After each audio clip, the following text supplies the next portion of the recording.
Hello, my name is Eddie Tofpick. I'm Head of Technical Analysis and Senior Markets Analyst at ADM Investor Services International Limited.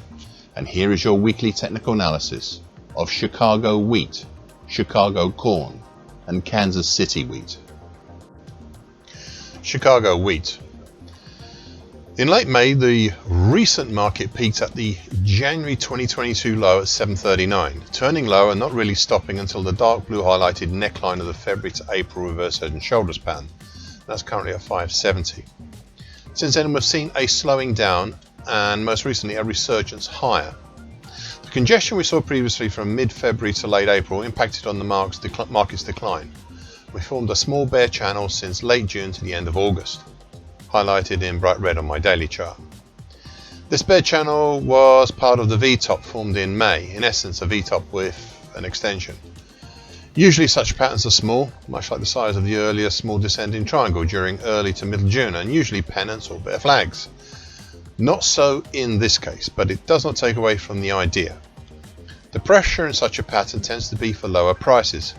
But 2 weeks ago, the market struck the important 38.2% absolute Fibonacci line at 521, which ignited a very recent bullish incentive, enough to push up and out of the bear channel last week, as well as over the green short-medium moving average, currently at 562, the December 2020 lower 566, and the dark blue neckline extension of the small February to April reverse head and shoulders pattern, up into a fairly free area. However, the market is having a hard time exploiting this, as we are still within the previously mentioned mid-February to late April congestion, as well as a newer July to August based congestion that stretched up to the March 2021 low at 592. Today prices are free of this congestion, but that is not all. You see, as we can see from what's happened today, a little above we have the flatlining gold long moving average currently at 596, and the flatlining medium moving average currently at 600. However, beyond these, and the July 2021 high at 609, which to be honest does not look that good, we have open air until the base of that old small descending triangle back in June, and also at the 50% Fibonacci line, the late May to late August move at 630. Last week I had a suspicion that the move up might be a false move higher, but I did add the following, and I quote, "If it isn't, great, but we'd need to at least be seeing consecutive closes over the 50% Fibonacci line of the May to August move at 630 to consider such a situation as a longer term possibility." All that being said, enough has happened for me to place a target X at 604 as a potential target for this move up and out of the bear channel. End of quote. Those words still stand, and target X at 604 is a lot closer today than last week. Chicago corn. From the small double top pattern in May, prices headed lower, below all the moving averages in mid-June, accelerating the fall once past the hurdle of the November 2020 high at 439. Prices finally halted in July, between the November 2020 low at 403 and the October 2020 low at 387, creating a teeny tiny triple bottom and recovering all the way up to the highs 7 weeks ago of the 50% absolute Fibonacci line at 425. Remember that level. I suspect it will become important in the future. Anyway, in the process of pulling back up, the market made a small July-based ascending wedge pattern. Late 7 weeks ago, prices penetrated the lower trend line and exited the pattern. The market easily reached the primary target, but it took until mid-August to drop down and reach the secondary, harder to reach target. 4 weeks ago, I added a thought, and that was to look at the mid-June to late August action as a possible descending triangle. There were arguments against this idea, but I did find it elegant at the time. 3 weeks ago, prices exited out of the upper trend line of the descending triangle idea, but instead of heading higher, they headed lower, down towards the flat lower trend line, currently at 390. This looked like a false break higher, but the market also created another pattern, a late July to late August shallower and smaller descending triangle. This triangle, like the former one, had false breaks low, and it is only in the last 2 weeks that we have seen, perhaps its true direction. We have seen prices head higher, punching through, and for a while running along the top of the purple late May to date downtrend, currently at 396, and its accompanying green short medium moving average, currently at 403. This break higher has reached the primary target for the descending triangle and just short of the secondary, harder to reach target X at 418, at least for now. My concern last week was, and I quote, "My concern is that this rally, despite what we have seen, may not have the legs on it." I said this after highlighting that last week, so that's 2 weeks ago now, that last week was a weekly key reversal up. So you can see it is a hard thing for me to discuss. Yet despite all this, right now I have my doubts about this rally. We have immediately overhead the February low at 409, then the December 2020 low at 414, with next the significant important 50% absolute Fibonacci line beyond that at 425, end of quote.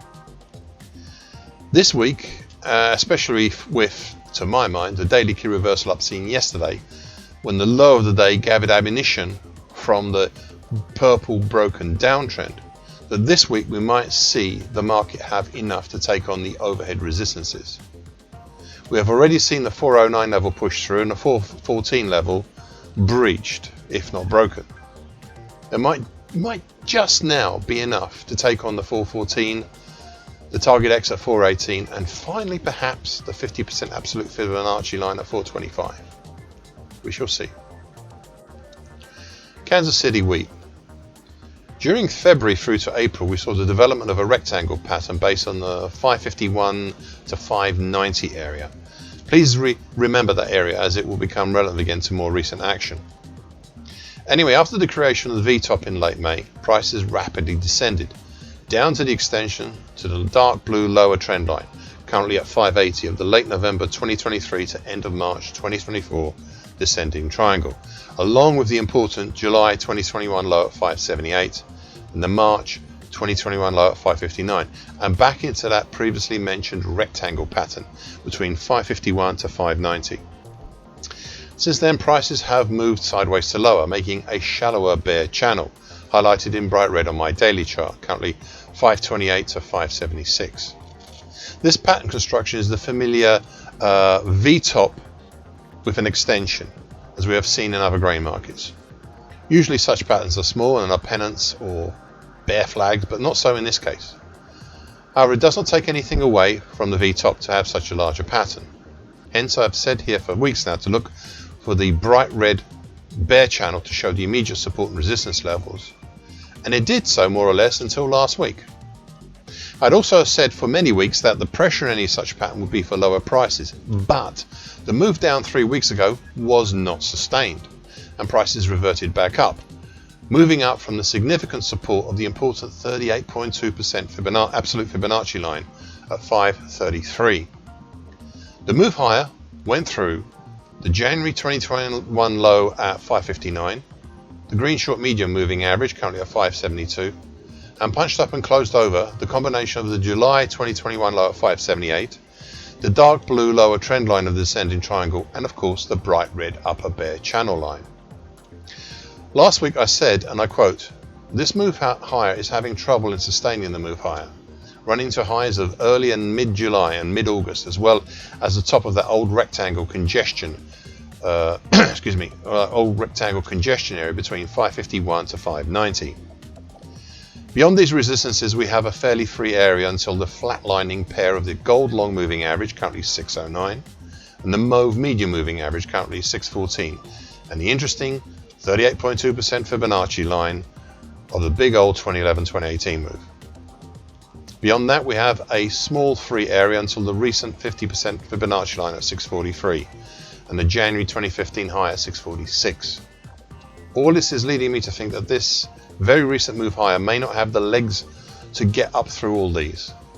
To show you how I feel about it right now, this is despite the weekly key reversal up last week and even to target X at 627. This is the topside target I felt obliged in putting after the break up and out of the bear channel, even if I don't have that much confidence in it being achieved soon. That was the end of the quote.